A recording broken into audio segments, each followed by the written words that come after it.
माजी नगराध्यक्ष रवींद्र सोनवणे यांची भाजप जिल्हा उपाध्यक्षपदी निवड। भारतीय जनता पक्षाच्या नाशिक जिल्हा उपाध्यक्षपदी त्र्यंबकेश्वरचे माजी नगराध्यक्ष रवींद्र सोनवणे यांची निवड। भारतीय जनता पक्षाचे जिल्हाध्यक्ष सुनील बच्छावसर यांनी नुकतीच जिल्हा कार्यकारिणी जाहीर करत ही महत्त्वाची जबाबदारी त्यांच्यावरती सोपवली आहे। गेल्या 10 वर्षांपासून कोणतेही पद नसताना अखंडपणे पक्षवृद्धीसाठी कार्यरत राहिल्याबद्दल त्यांना ही जबाबदारी मिळाली आहे।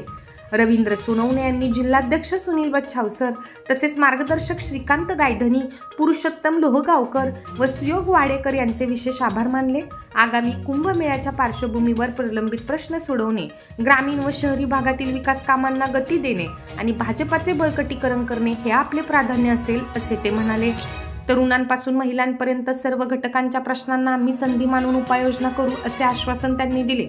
नेहमी समाजकार्यात अग्रेसर राहणारे आणि लोकांच्या सुखदुःखात सहभागी होणारे, जनतेशी जवळीक राखणारे नेते म्हणून त्यांची ओळख आहे। त्यांच्या या निवडीमुळे जिल्हा कार्यकारिणीला नवे बळ मिळेल असा विश्वास व्यक्त केला जातोय। याबाबत अधिक माहिती रवींद्र सोनवणे यांनी दिली आहे। गेल्या 8-10 वर्षापासून भारतीय जनता पार्टीमध्ये कुठल्याही पदावर नसताना जे काम केलं त्याचंच एक फळ म्हणून जिल्हाध्यक्ष सुनीलजी बच्छावसर यांनी माझ्या कार्याची दखल घेऊन जे मला पद दिलेलं आहे त्याबद्दल मी जिल्हाध्यक्ष सुनील बच्छाव यांचे आभार मानतो। तसेच माझे मार्गदर्शक श्रीकांत गायधनी असतील, पुरुषोत्तम लोहगावकर असतील, सुयोगजी वाडेकर असतील यांचेही त्यात मोलाचं सहकार्य आहे।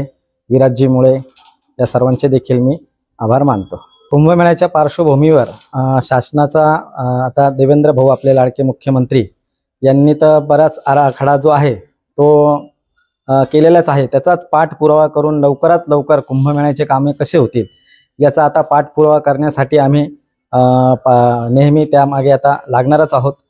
आणि ज्या काही आराखड्यामध्ये ज्या गोष्टी राहिलेल्या आहेत त्याचं देखील आम्ही यात करणार आहे। प्रशासनाला याची मदत पण होईल, आम्ही त्या हिशोबाने कामं करणार आहोत।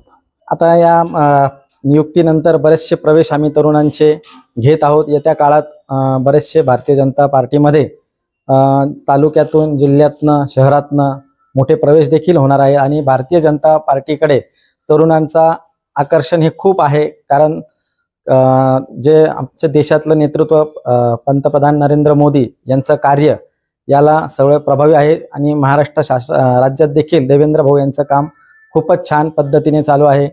आणि त्या हिशोबाने तरुणांचं देखील आकर्षण हे भारतीय जनता पार्टीकडे भरपूर असणार आहेच।